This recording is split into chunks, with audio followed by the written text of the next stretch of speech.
It began on a Sunday morning, the kind of morning that made the world forget its scars for a little while. Sunlight danced on window panes. Children played in narrow streets. Somewhere in the city of Hollowridge, a man named Elias Ward stirred his coffee and watched the clouds drift lazily across a peaceful blue sky. He didn't know that those clouds were hiding the beginning of the end, or perhaps the beginning of something greater. At first, it looked like a storm forming over the horizon.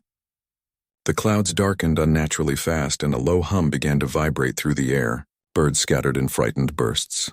Dogs howled. Every car alarm in Hollowridge began to wail at once.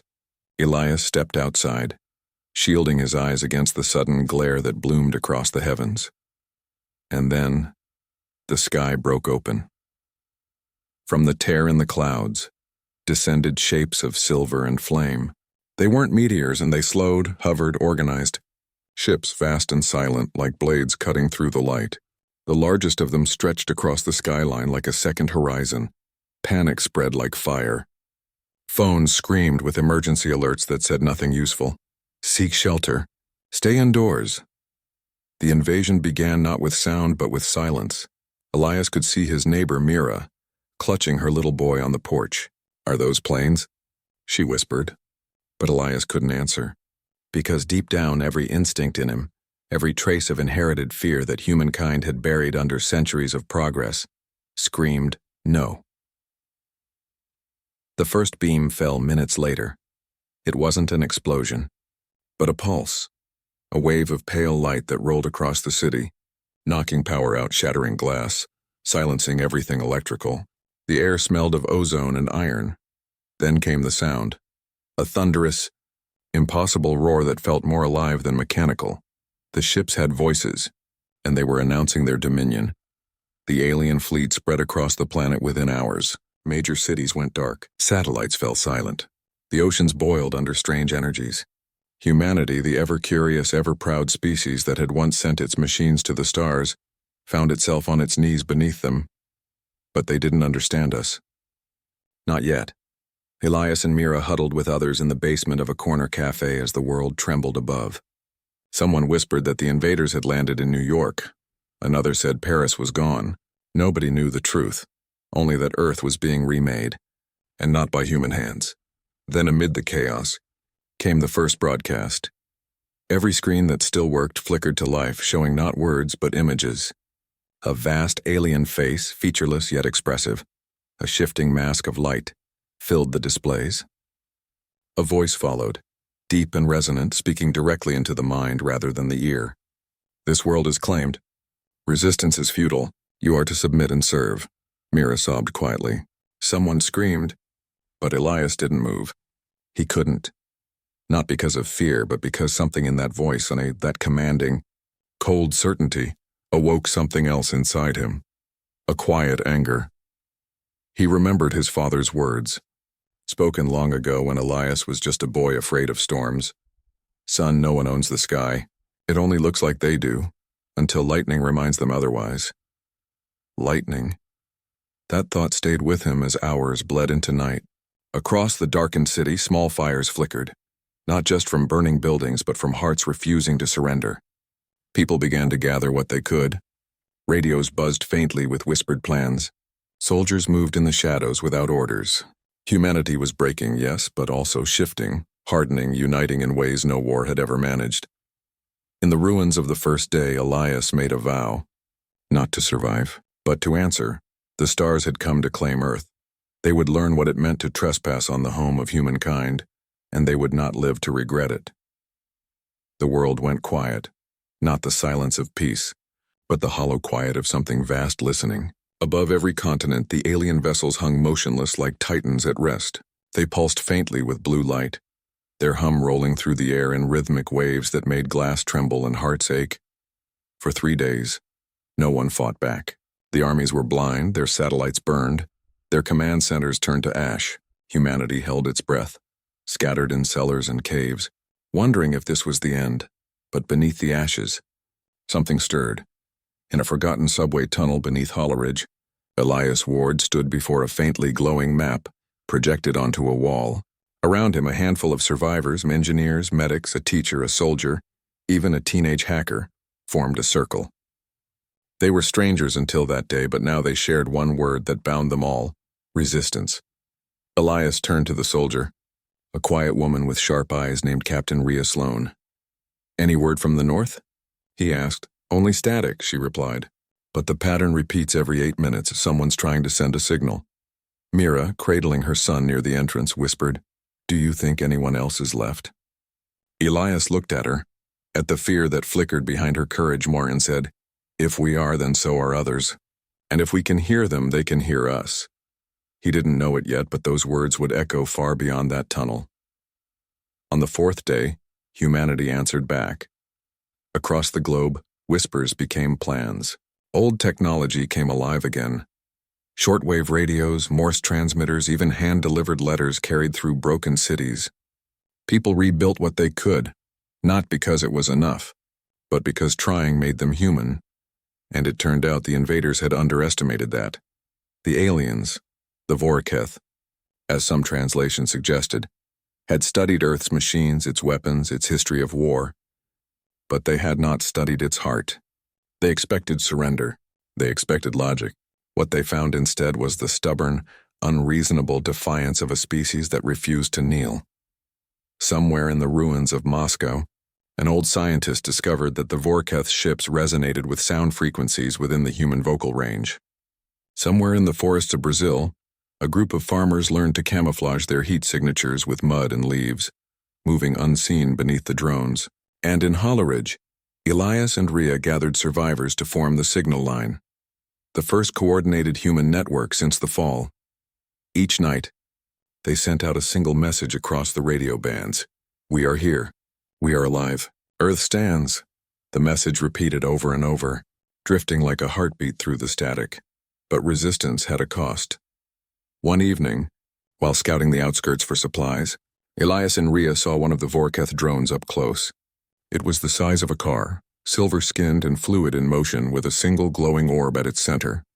It scanned the ruins with precision, humming softly as it dissolved concrete like sand. Rhea whispered, "If it sees us—" "I know," Elias said. He gripped the rusted pipe in his hands, breath shallow.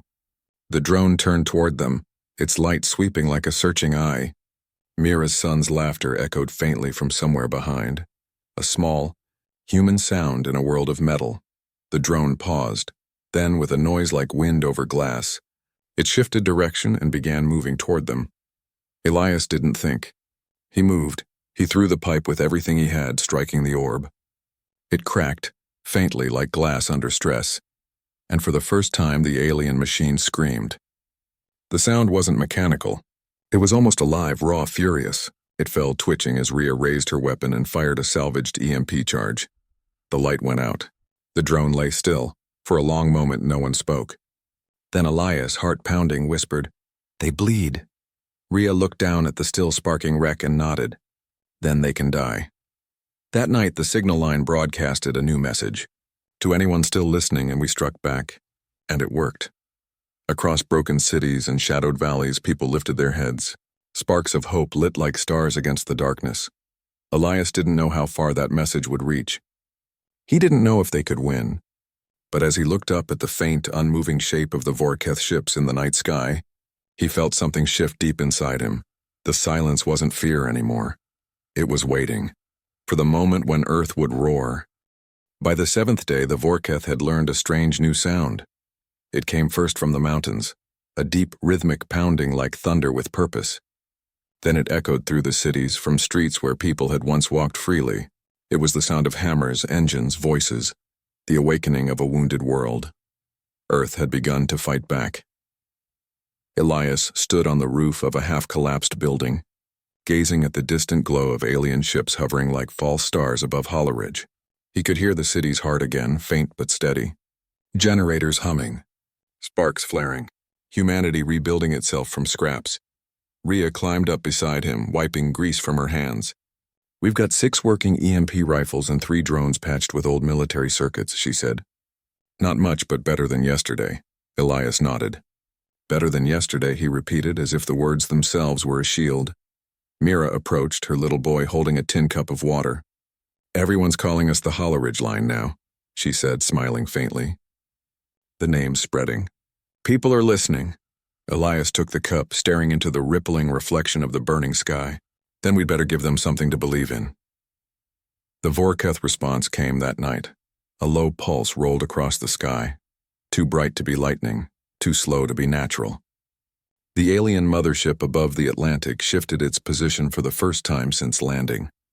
Its vast shadow blotted out the stars, casting half the continent into night. Moments later, their message came again, flooding every frequency. Submit. Survival is compliance. But this time, humanity answered. The Hollowridge line broadcast their defiance, their voices layered into one. We are Earth. We do not bow. The Vorr'keth did not understand. Not yet. They retaliated.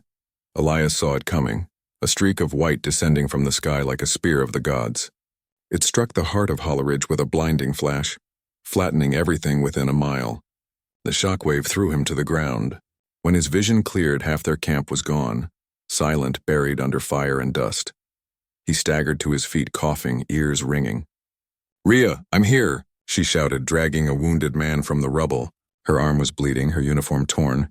"We need to move on now." Mira was nowhere to be seen. Elias's heart stopped. Then he heard a faint cry, her son's voice calling from beneath a fallen wall. Together, he and Rhea tore through the debris with bare hands until they found them. Mira was alive, barely, clutching her boy to her chest. Elias knelt beside her. "We've got you. Hold on." She smiled weakly, eyes glassy but steady. "You said you'd answer them." "We will," he promised. She nodded once, whispering, "Then make it count," before slipping into stillness. Her boy's quiet sobs filled the silence. Elias looked up at the burning sky. That stolen, wounded sky, and then something broke open inside him. The grief became heat, and the heat became purpose. "Rhea," he said hoarsely, "we hit them tomorrow, all across the planet." Others were coming to the same decision. In Tokyo's ruins, survivors wired together sound cannons that mimicked the Vorr'keth's own resonance, disrupting their fields. In Kenya, engineers turned wind turbines into weapons that pulsed with magnetic fury. In the shattered halls of Berlin, musicians used old amplifiers to create sonic chaos, the first countersignal. And as each of these sparks ignited, they began to connect. The Vorr'keth had crippled humanity's communication systems, but they hadn't counted on something older than satellites, the will to share, to reach out. Messages were carried on paper on memory sticks by runners and pilots who risked the skies. Elias's group wasn't alone anymore. They were part of something vast, something that couldn't be cataloged or controlled, a single living network made of courage. When dawn came, the Hollowridge line launched their first assault. 6 EMP rifles, 3 drones, a handful of furious humans. They moved through the fog like ghosts, guided by the pulse of the Vorr'keth patrols. The alien machines glided above the streets, scanning the ground in perfect patterns. But humans didn't move in patterns. They moved in instincts, in chaos, in ways no algorithm could predict. Elias waited until the lead drone turned its light toward them. Then he shouted, "Now!" The rifles fired. Blue arcs of energy tore through the air, striking the Vorr'keth drone. It convulsed, shrieking like metal under pressure, and exploded in a rain of sparks. 2 more followed. The street lit up with defiance. When the smoke cleared, Elias stood tall beneath the ash-filled dawn. The Vorr'keth ships were still above, silent, watching, but for the first time, they blinked. The roar of Earth had begun. Smoke rose over Hollowridge like a shroud. The air smelled of iron, dust, and determination. Elias stood among the ruins, his face streaked with soot, staring at what remained of the Vorr'keth drones they had destroyed. Their alien metal was changing, cracking, corroding in the sunlight. Whatever had powered them, it wasn't meant for Earth's air. Rhea knelt beside one, her hand trembling as she brushed away ash. "They're dying faster than they should," she murmured. "Almost like this planet's rejecting them," Elias nodded. "Then Earth itself is on our side." She looked up, meeting his eyes. "Let's make sure it knows we're fighting for it." Word of Hollowridge's victory spread faster than the Vorr'keth could suppress it. From the ashes of shattered cities rose whispers. The humans struck back. The humans can win. The alien fleets began to change their tactics. They pulled their lower patrols higher, kept their distance from the ground. It was fear disguised as strategy, and for the first time humanity saw it. The mighty Vorr'keth who had come to claim a world were beginning to hesitate. Elias gathered his people that night around a single flickering lantern. Mira's son, now cared for by the survivors, sat quietly near him. The boy was too young to understand the war, but not too young to feel its weight. "We made them bleed," Elias said, voice low but steady. "But that's not enough. They need to know that we're not prey. We're home, and home." Fights back, the room fell silent. Then Rhea spoke. "The counter-signal teams are coordinating near the coast. They need transmitters, something strong enough to reach orbit." Elias smiled faintly. "Then we'll build one." "But how?" someone asked. "We've got barely enough power to light this room." He looked around, at the broken city, at the rusting towers that still reached for the clouds, at the old communication spire half collapsed on the horizon. "How?"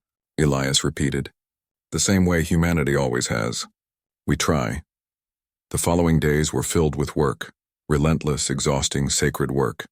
They scavenged every wire, every solar cell, every fragment of technology that still hummed with life. Engineers who once designed satellites now welded scrap in darkened basements. Children carried water to the workers. Soldiers guarded the streets with eyes sharpened by loss, and above them, the Vorr'keth watched. Sometimes their ships would descend briefly, scanning the ruins, their beams slicing through fog.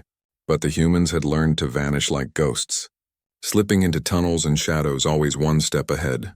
One night, as the generator sputtered and the makeshift tower flickered to life, Elias stood with Rhea at the base of the spire. "Do you ever think we'll see the stars again?" he asked quietly. Rhea looked up. "They're still there, Elias. We just have to earn the right to look at them again." The first test of the transmitter failed. The second melted their cables. The third nearly electrocuted 2 engineers. But the fourth worked. The signal shot skyward, invisible but fierce, echoing off the atmosphere and carrying a sound no alien had heard before. The song of a human heart amplified 1,000 times. It wasn't words. It was music. An old recording found by Mira before she died. A symphony once played in a world that believed peace would last forever. Now it roared through the frequencies of war, defiant and beautiful somewhere above. The Vorr'keth ships faltered. They were a species of perfect calculation, unaccustomed to emotion, to beauty that served no function. The sound confused them, disrupted their patterns. For the first time, the invasion fleet trembled, its synchronization faltering. Humanity had found the Vorr'keth's weakness, not technology, but feeling. Days passed, and the music spread like wildfire. From Hollowridge to Cairo, from the frozen coasts of Norway to the deserts of Chile, humans began broadcasting sound, songs, laughter, poetry, the noise of living. The Vorr'keth couldn't silence it all. They called it Operation Echo, and its echo reached deep. Reports came from resistance cells that Vorr'keth ground troops were malfunctioning, turning on one another, collapsing under the storm of emotional resonance. It was as if the very concept of humanity, the irrational, beautiful, heartbreaking noise of existence, was poison to them. Rhea laughed when she heard the news. "We're winning with music." Elias smiled, weary but proud. Maybe that's what the universe needed to hear. But victory never comes without a shadow. As the Vorr'keth fleet reeled, their largest ship, the one that had hung silent over the Atlantic since the first day, began to stir. Its core flared with crimson light, its hull splitting open like a wound. Rhea watched the skies from the tower and whispered, "They're done watching." Elias turned toward her. "Then so are we." The earth trembled. The oceans rose. The final phase of the invasion had begun, but this time the Vorr'keth were not facing a frightened species.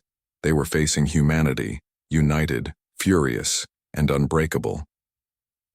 And in the heart of Hollowridge, where music still played through broken speakers, Elias Ward raised his eyes to the burning heavens and said softly, "We remember every name you took from us, and now you will remember ours." The ocean burned at dawn. From the eastern cliffs of Hollowridge, Elias watched the horizon boil with light. The Vorr'keth mothership had descended. Its vast hull shimmered with patterns like lightning trapped in glass, casting waves of shadow that reached across continents. It was no longer just an invasion. It was judgment. The Vorr'keth had come to finish what they started. Rhea stood beside him, her face pale in the red glow. "They've begun charging something," she said, her voice taut with disbelief. "It's drawing energy from the atmosphere itself." Elias nodded grimly. "Then we end it before it ends us." Below them, the resistance prepared for what everyone knew might be the final stand. Engineers loaded EMP charges into trucks. Medics tied white cloths around their arms. Civilians carried ammunition, water, and hope. The Hollowridge line wasn't an army. It was a heartbeat made of 1,000 stubborn beats refusing to stop. By midday, the Vorr'keth released their next weapon, a storm, not a natural one. This storm glowed from within, laced with alien energy.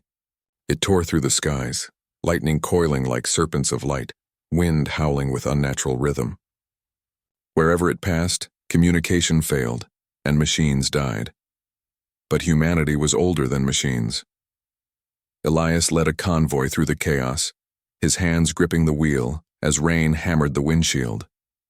Their goal was the Spire, the makeshift transmitter that had become the heart of Operation Echo. If they could amplify the counter-signal through the approaching storm, it might reach the Vorr'keth mothership directly. "Rhea," Elias shouted over the roar of wind. "Status on the generators?" "2 alive, 1 unstable," she called back. "If we push them too hard, they'll blow. Then we'll push harder." The convoy hit a ridge, skidding as lightning struck a nearby field. For a moment, the whole world turned white. Mira's boy clutched the seat beside Elias, eyes wide. "Hold on, kid," Elias said, forcing calm into his voice. "Your mom didn't give up. Neither do we." They reached the Spire by nightfall. The storm raged above them, a sky of swirling fire. Around the base, the remaining engineers worked feverishly to stabilize the tower. Wires sparked, rain hissed on hot metal, and through it all the sound of human voices rose like prayer. Rhea climbed to the first platform, shouting, "Signal ready. Just say when." Elias looked up at the colossal shape of the Vorr'keth ship, descending through the clouds. Its light was blinding now, its hum a vibration that shook bones. He pressed the transmitter mic. "This is Elias Ward of Hollowridge. To every free human, every living heart, this is our world and we're not done yet." He nodded to Rhea. Now, the Spire ignited. A beam of pure resonance burst upward, colliding with the storm. The sound that followed wasn't a roar, it was everything. The voices of millions layered together. Laughter, tears, music, language, love. The memory of humanity itself turned into light. The Vorr'keth's weapon faltered. Their energy field rippled, unstable. For the first time, the great ship hesitated. Inside the storm, something unexpected happened. The lightning, and the very weapon meant to destroy them, began to bend toward the signal. As if the planet itself recognized its children fighting for their home. Bolts of energy struck the Vorr'keth ship, crawling across its surface like veins of rage. The storm turned against its master. Rhea shouted from the platform above. "It's working!" "Elias, it's working." He didn't answer it, he couldn't. His heart felt like it might burst. He watched the sky erupt into fire and heard the Vorr'keth scream across frequencies that shook the earth. But victory always demands payment. The overload was building too fast. The generators glowed red-hot, one exploding in a shower of sparks. The tower began to buckle. Rhea grabbed her headset. "Elias, we have to shut it down or it'll—" "Not yet," he yelled. "Hold it steady." "But Elias—" He turned, meeting her eyes through the smoke and rain. "If we stop now, everyone dies anyway." For a moment she just stared at him, then nodded, jaw tight. "Then let's make it count." The final surge hit like the end of the world. The Spire lit the storm from within, a pillar of gold piercing the sky. The Vorr'keth mothership convulsed, its hull cracking open, bleeding light into the clouds. The sound that followed was like the breaking of time, a single immense note that rolled across the planet. Every human heard it. Every Vorr'keth felt it. The invaders' network collapsed. Ships lost connection. Drones fell from the sky, their lights extinguishing one by one. The mothership began to fall, burning through the atmosphere like a second sun. Rhea reached out to Elias as the tower shuddered beneath them. "We did it," she whispered. He smiled faintly. "No. We all did." The explosion came seconds later. Brilliant, cleansing, final. When the storm cleared, the world was quiet again. The Vorr'keth fleet was gone, their ships drifting lifeless into the sea. The mothership lay shattered across the horizon like a dying moon. And beneath it all, the Earth, scarred, grieving, alive, began to breathe again. But in that silence, amid the ashes and the dawn, a question lingered. Where was Elias Ward? The sun rose over Hollowridge in a way that made the ruins look almost peaceful. Smoke drifted in thin ribbons, the remains of the Vorr'keth storm settling into quiet ash. Birds cautiously returned to the trees, their songs hesitant but alive. And yet a hollow ache lingered in the hearts of those who had survived. Victory had a cost. Rhea climbed to the top of the rebuilt spire, surveying the aftermath. Every street she could see held scars. Burned-out buildings, fallen vehicles, remnants of battles fought beneath alien eyes. And yet the city still stood, humanity's stubborn defiance carved into every brick. She searched for Elias. He was nowhere in sight. Rhea's chest tightened. Mira's boy clutched her hand, eyes wide. "Where's Elias?" Rhea knelt beside him, brushing ash from his hair. He made sure the final surge hit. He made sure the signal reached them. He stayed behind at the control hub to stabilize the transmitter. The boy's small face crumpled. "Is he?" Rhea swallowed hard, gripping his shoulder. "He's alive in all of us." That's what he wanted, for the world to remember that humanity won together. Far above, scattered remnants of the Vorr'keth fleet drifted silently. Satellites recorded the aftermath. A broken sky, a burning horizon, a human world unbowed. But even in defeat, the aliens' message lingered in the minds of those who had witnessed their invasion. They had underestimated humanity. They had counted on fear, on logic, on surrender. Instead, they found courage, resilience, hope. And they could not comprehend the strength of a species that fought not just for survival, but for its very soul. The survivors began broadcasting across the globe, using repaired transmitters and scavenged technology. One by one, cities that had thought themselves lost lit up with life. From the ashes of Berlin came a singer's voice, trembling but clear over the airwaves. "We are still here. We are still alive, and we will remain so." In Tokyo, engineers rebuilt makeshift generators that hummed like new life. In Rio, volunteers patched together radio towers from broken scaffolding. Humanity had risen again, guided by memory, courage, and the ghost of those who had fallen. Rhea sent the last transmission from Hollowridge, her voice steady and commanding. "To anyone listening, we survived. To anyone watching, this is Earth. A world that will never kneel. The sky may fall, storms may rage, invaders may come, but humanity stands, and we will never forget the price we pay for freedom. We are Earth, we are alive, and we are ready." As the words left her lips, the spire glowed one final time, not with alien resonance, but with human spirit. A signal of triumph carried across every continent, every valley, every broken city. For the first time since the invasion, the sky seemed to breathe with them. Rhea descended to the streets where survivors greeted one another with tears, laughter, and cautious joy. Children ran through puddles of rainwater, singing songs their parents had once thought lost. Engineers and soldiers embraced.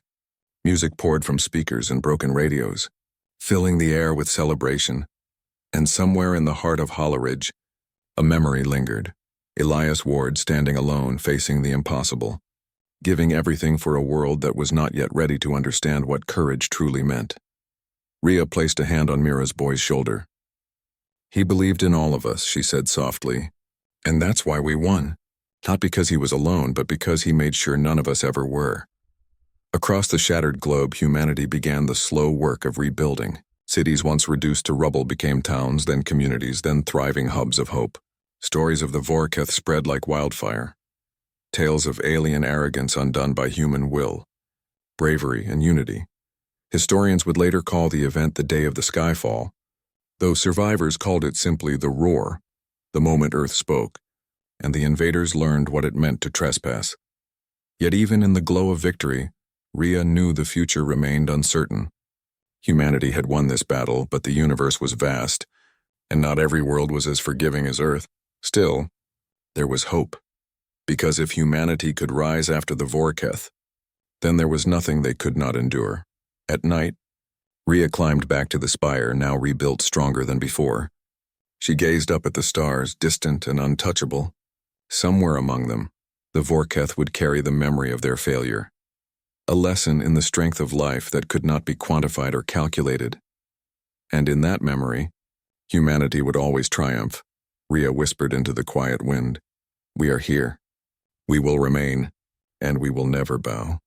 The night answered with a soft breeze, carrying the echoes of the fallen, the survivors, and the undying spirit of Earth itself. Years had passed. Hollowridge was no longer a city of ruins. It had grown into a symbol, a living monument to defiance. New buildings rose where old ones had fallen. Parks bloomed amid streets that once burned under alien light. And everywhere the story of that week, that impossible week, was told and retold. Children of survivors played under a sky that had once carried terror, their laughter unafraid, their eyes shining with wonder. Humanity had survived, rebuilt, and learned a truth older than any history book. A world defended by its people could never truly be taken. Rhea walked among them, older now, her hair streaked with silver and soot that had faded into memory. Mira's boy, no longer a boy, ran past her, laughing as if the world belonged to him. Elias Ward's name was spoken often, reverently, in whispers and in songs, in the stories of parents and teachers. He had vanished that night, inside the spire, ensuring the last surge reached the Vorr'keth. Some said he had become one with the signal, his voice carried forever among the frequencies of the earth. Others said he had simply walked into legend, leaving humanity to carry on his fight. Rhea didn't dwell on it. His legacy was here in every heartbeat of every person alive. That was enough. But the memory of the Vorr'keth still lingered. Even now, satellite images occasionally revealed fragments of their ships drifting lifeless in the oceans. Debris would occasionally wash ashore, strange metals that could not be melted, tested, or broken. And every time people would pause, remembering that once, beings from the stars had come to claim Earth, they had failed. Because Earth had a force no calculation could overcome, its people. Elias's lesson had been written into every rebuilt city, every network of survivors. The invaders had underestimated humanity's spirit, its stubborn hope, and its unyielding will to protect what it called home. On the day of the 5th anniversary of the invasion, Rhea climbed the spire once more. She looked out at Hollowridge, alive and thriving, and at the horizon, where distant mountains met the sky in a haze of light. She turned on the restored signal transmitter, not to call out to anyone in the stars, but to send a message for herself, for humanity, for the memory of Elias and all who had fallen. Her voice was steady, clear, carried on frequencies that had once torn through alien ears. To the universe, to anyone who thinks they can claim what is not theirs. Earth is ours. We are life. We are courage. And we are forever. You may come again, but remember this, we do not bow. We do not surrender. We endure, and we fight. The wind carried her words into the mountains, into forests, across oceans. It touched every survivor who still lived, and every child who would inherit the world, and somewhere beyond the stars. The Vorr'keth who had survived remembered. They remembered a species that could bleed yet roar, that could suffer yet rise, that could face death with laughter and hope. A species they had thought simple, logical, and submissive, and a species that had shattered their arrogance in a week of fire, sound, and spirit. They had underestimated humans, and they would never forget the cost. Rhea stepped back from the transmitter, closing her eyes as the sun rose over Hollowridge. The city pulsed with life, music, laughter, voices raised in work and celebration. Humanity was alive and Earth was whole again, she whispered softly, a vow carried to every corner of the planet. We protect this home, not for conquest, not for glory, but because it is ours, and no one will ever take it from us again. The wind swirled around her, gentle and affirming. The trees whispered, the rivers sang, the mountains stood tall, and the sky, once full of terror, now belonged to those who had refused to kneel. And on that day, humanity understood something timeless. The invaders had come to conquer, but they had never counted on the heart of Earth itself. They had invaded Earth. They did not live to regret it.